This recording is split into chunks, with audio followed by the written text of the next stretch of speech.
On a tous déjà entendu parler de ce fameux bunker sous la place des Halles. Mais ce jeune Strasbourgeois, lui, l'a déjà visité.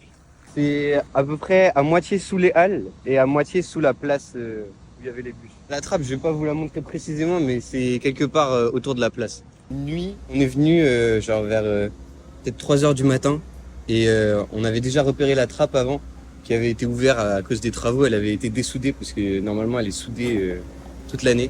Et c'est ici que commence l'aventure pour ces jeunes passionnés d'urbex. Ce soir-là, ils se plongent dans le passé et découvrent pièce après pièce un lieu intrigant pour son côté historique, mais aussi pour les traces de passage comme les graffitis et les canettes de bière qui témoignent de soirées clandestines.